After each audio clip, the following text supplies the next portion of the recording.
Alright, hello everyone. Today we're going to be talking about the middle Nursefather Matthias Otis. This character is very, very strong. This character is another hybrid character for Bird and Bleed, and her gimmick is she has the legendary sword Levitain, which is also Surtur's sword in Arknights. So for this sword over here, this sword is basically going to be sealed at the start, and you will want to unseal it to unleash the final form of your Matthias Otis.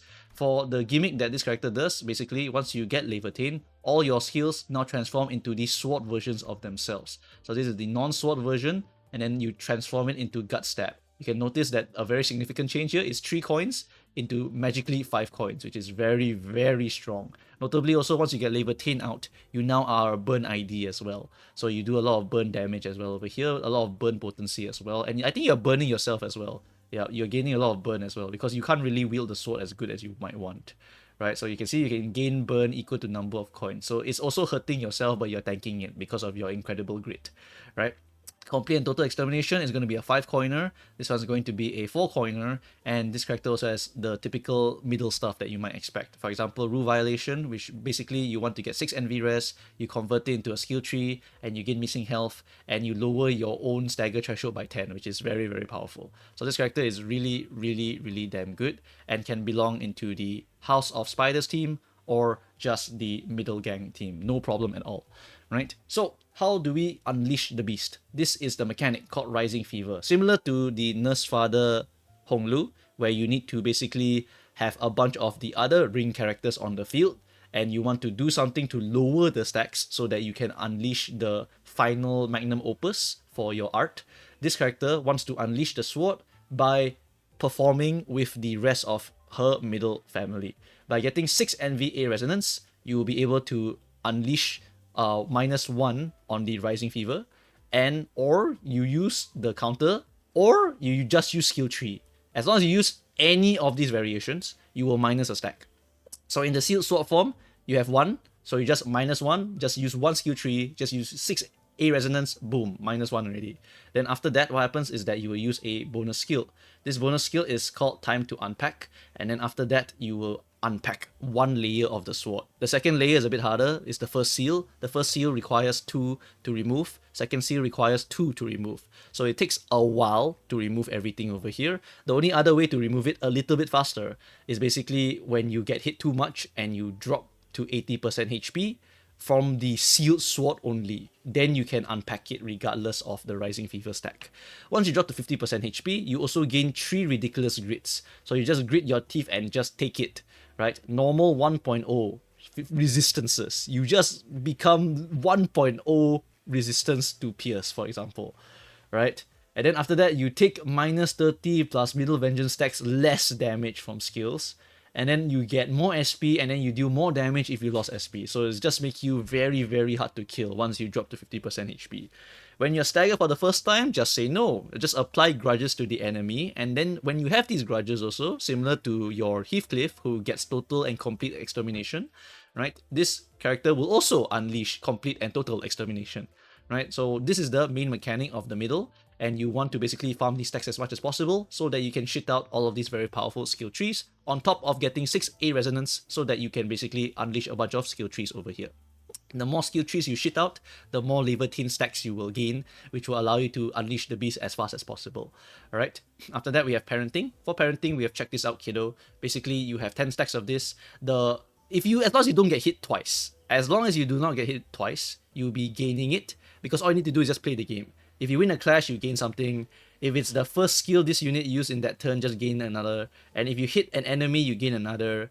And then you do not gain it from cracked coins. And then for Ishmael, if she just follows the middle way and just blocks and then converts her block into skill tree, she gets additional I got praised. If she hits with her skill, she gets I got praised. If she wins a clash, she gets I got praised. So you basically want to just play. If you just play the game as you expect to play the game, you will get I got praise, and that will give you a lot of additional stacks for additional final power and whatnot.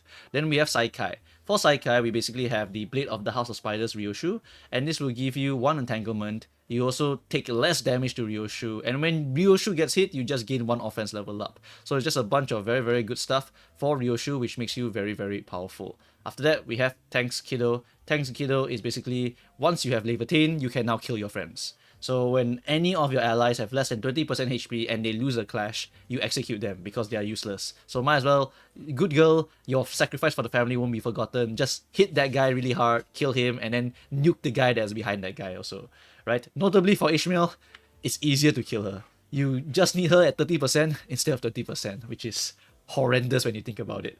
But basically, you get a very, very nice buff if you kill your middle friends. And you also get a very nice buff if you kill Ishmael, where you just avenge your family. For base skills, gain final power +1, and envy base skills deal 20% more damage.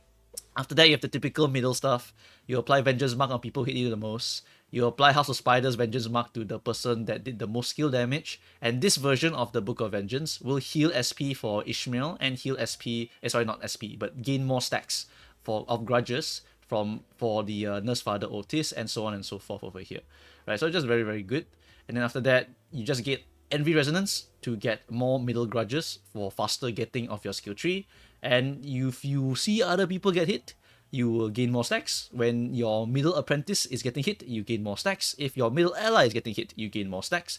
And when House of Spiders characters are getting hit, you also gain more stacks. So you want to basically be watching all of your friends get hit so that you can gain more stacks, so that you can go and pummel the guy that go and punch your friend, right? When this unit gains the middle grudge, if the target has Vengeance Mark, you gain additional. You gain more of this whenever you eat 5 of this, and this tattoos over here will give you more final power and more damage as well. So this character basically is typical middle. You love watching people get hit because you get more stacks, and more stacks means you can pop skill tree. Skill tree eats all of your stacks, and then after that you become very, very strong. And the more you do this, the more you scale. But while you are scaling, you also have a separate scaling, which is called Levitain, where you're trying to unleash it, right?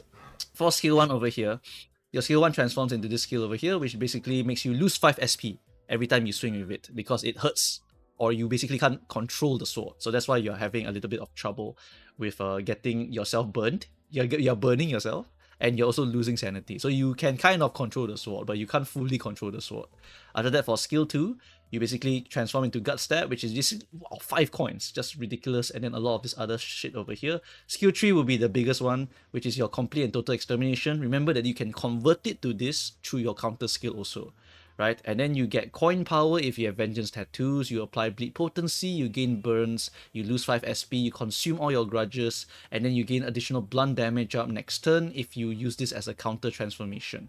You do a crazy amount of damage, you even do slashing as well as piercing, because the sword is the one you're using to go and hit with this, right? Then Time to Unpack is also over here. You deal slashing damage equal to 25% of each coin's final damage on coin hit. You remove a seal from the sword. You inflict Envy Fragility next turn. It's just a lot of great stuff. And then if you kill your friends, you get this buff over here. Notably, if you sliced Ishmael, you get additional damage as well, which is very, very powerful. And you also consume all middle grudges on self, and you gain additional 5. And if a targeted ally is killed, you also gain 10 middle grudges, right? So this character is a scumbag. You just kill your friends and you get very strong. But even if you don't kill your friends to become very strong, you still become very strong regardless, because you are still going to unleash a lot of these very, very powerful skills over here. Defense is box standard, get 30% missing HP, do all this very, very strong stuff, right? So this character, very, very good character, definitely is made for the House of Spiders team. Just slap Outis over here, wait for this character plus this character, eat all of them into Ryoshu, and then put the last 3 slots as whatever you want, and then Ryoshu will solo the rest of the game with her 4 extra actions. Very strong stuff. So that is one of the comps that you can use this character in. The other one is going to be your typical Envy team, where you just put Great Brother here with Middle Brother, with Middle Brother, with Middle Sister, with Middle Apprentice, and middle Big Brother over here, and you're done already, right? Just give Outis extra +1 action so that she can do her double counter per turn, and you're like done already with this character. She's very, very powerful, and all you want to do is just go and counter, and eventually Levitain will come out and you go absolutely crazy over here, right? So another thing to note is that for egos wise, this character has a very powerful ego. Now, I'll go for Scissors, how about you? Notably, this is from the Refraction Railway actually. From the Railway, this mechanic is also there. And what happens with this skill over here is that you consume Envy Ego resources by Envy Resonance, and then you gain other resources. So you can generate other resources very well with the middle team. And then you also heal 2 allies, which is great because, you know, when you're countering so much, you're definitely going to be taking a lot of damage. And for the passive, you also inflict power down to the enemies if you ever happen to go to 93% HP or not. And if you win a clash, you deal 4 extra damage. So it's quite nice. So this character is just very strong with very, very strong E.G.Os. And then the NV team has basically a lot of very good E.G.Os in the form of your Electric Screaming Sheep, in the form of your Moving Reg. Just very, very good stuff over here, right? So NV team is very, very good. You can even use him, use Outis, sorry, in a Bleed and Burn team if you wanted to. There are many hybrid teams nowadays. I don't personally find a humongous need to go and do the hybrid teams, but some of them are really, really strong. Right, so you can go ahead and do those hybridized teams and become very, very powerful if you want to. Right, so plenty of options for you. I would recommend definitely getting her. She's very, very strong, and I definitely used her in my Refraction Railway to make my life much, much easier. Because one gimmick that she's very good at is that she can take a crazy amount of punishment, meaning that if you are using, for example, the Heishos, and the Heishos just crumple because they get hit by some blunt damage, this character would not crumple to blunt damage. So that's what I used to go and clear some of the content in Refraction Railway. So for my clear, for example here, I used my middle team on section number 2 here because it's so comfortable. You have natural healing with your E.G.O. You are very, very hard to kill. The bosses, the dragons, just unleashing a bunch of damage on you, but you don't care because you love it when they hit you. So it's just very, very comfortable and very, very easy. And notably, all the Heishos later are weak to blunt. So you can also shred through all the Heishos very, very well to go and make this section 2 basically a joke. Right, so the middle team is very, very good for this section here. And after that, you can also use the Ryoshu team on section 4, section 5, section 1. And section 3, you can use Heishos or something like that, basically. Right, so that's what I use for my clear over here. This character is certifiably very, very strong, and I highly, highly recommend it to everyone. Alright, so that's pretty much it, guys. Thanks for watching, and I shall see you guys next time. Bye-bye.